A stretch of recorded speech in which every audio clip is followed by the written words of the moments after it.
Callie Wiggins, and I'm going to be reading CC.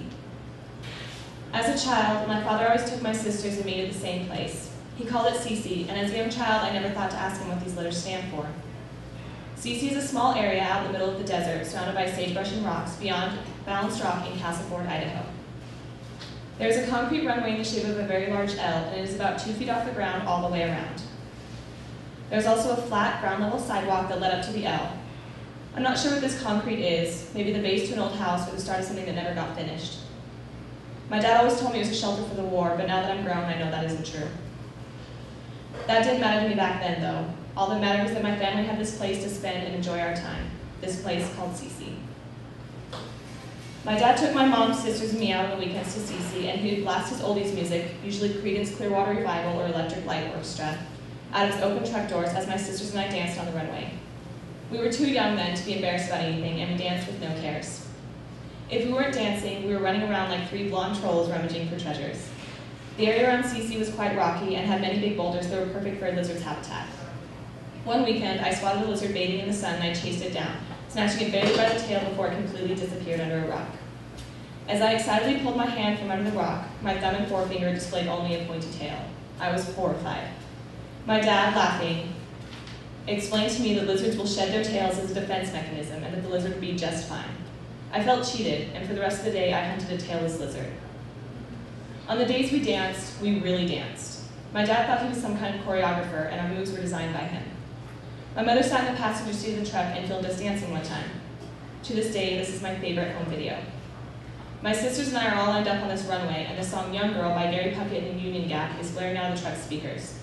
You can't hear what my dad is saying, but you can see his arms flailing, his hips wiggling from side to side, and his feet moving. My sisters and I are mimicking our father, doing as he does, wiggling our little hips and flailing our skinny arms. After a while, my dad walks out of the camcorder's view, and we're on our own. The dance we do is quite embarrassing to me now, but in the video, I look proud and focused. We run up and down the runway like boogieing models, doing as Dad tells us.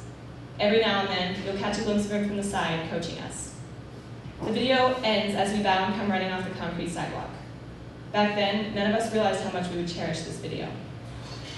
Some weekends, we would ride my dad's 53 Willys Jeep, which he named Imogene, down to CC. As I rode along in the back seat, the hot summer air would toss my hair in every which way, causing tangles that even Medusa would struggle with. The smell of sagebrush and desert flowers would cast a perfume upon me that no $75 bottle from Macy's could compare to. The sweet musk of sagebrush stained my clothes, and the soft fragrance emitting from the flowers wrapped itself around my neck like a sentimental necklace. Imogene looked at home while parked in front of CC, something my dad was always so proud of. Sometimes he would take off in the Jeep to find cool things for us girls to check out, and sometimes he just sat in the driver's seat and watched us run around CC like wild animals. My dad loved us girls, and he loved his Jeep Imogene. I was 13 years old when my dad passed away. His ashes sat in Imogene's driver's seat while my family and I decided where we wanted him to be put to rest. A part of him was going to Stanley, Idaho, and another part was going to Nevada. My dad was a traveling man. It wouldn't be right to keep him in one spot. We wanted him closer to home, though, so we could visit him on his birthday, on Father's Day, and on the anniversary of his passing. It didn't take long for us to decide that CC was where we wanted Dad to be. We watched the dance video the night of our decision, and I laughed at the silly things we had done as little girls. I laughed at my dad's dance moves, but I cried too. Sometimes emotions are just complicated. The memorial service was held at CC. Imogene attended. So did a few other people that weren't exactly invited. I wasn't really mad that they were there, just confused. Close family and friends didn't mean the friends of close friends. It just meant close friends. At least that's what I always thought. We all gathered around a makeshift pastor. I'm not sure if he was ordained or not, but my dad wasn't religious, so it wouldn't make sense to have an actual pastor there. The man talked like a pastor. He spoke about God and how caterpillars go into cocoons and come out as butterflies. He said my dad was in a cocoon. He would be a butterfly soon. I thought the whole speech was stupid. I cried anyway. As the memorial service went on, I couldn't help but feel crowded in the wide open space. There were many people sitting on the concrete runway, some were crying and some were just staring off. It no longer smelled of sagebrush and dirt. Instead, perfume and cologne hung heavy in the hot, dry air. The friends of close friends, dressed in their dark pants and fancy shirts, looked out of place like royalty among peasants. They didn't match the open desert, and they didn't compliment it either. Their outfits were like the insulting smirk plastered on the face of an outsider. My family and I wore what we always did out to the desert, old jeans and regular t-shirts. We did not stick out like sore thumbs. We blended right in with the place we spent so much time at, our camouflage perfected after many years. My mother and uncle drove Imogen a ways up the road, and my uncle poured my dad's ashes onto the ground. I had never seen ashes get spread before, and the way the dust floated up and away was hopeful. My mom comforted my uncle as he sobbed. My sisters and I comforted each other. A year after Dad's passing, my mom wanted to plant wildflowers at CC. We went to a greenhouse and bought packets of wildflower seeds. At CC, my mom told us just to sprinkle them over the ground and that the seeds were hardy and would grow. I pushed a few into holes with my fingers.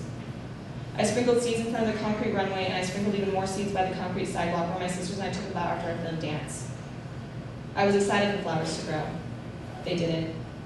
We went back several times the following year, and there were no flowers, just sagebrush, dirt, and rocks decorated the ground. I didn't mind. I liked the way it looked. The last time I visited CC, my mom opened the doors to her truck, and Creedence Clearwater Revival played out of the speakers.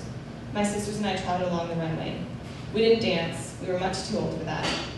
I have a feeling we all had that dance in mind, though. I know I did. CC stayed the same, even though so much in life had changed.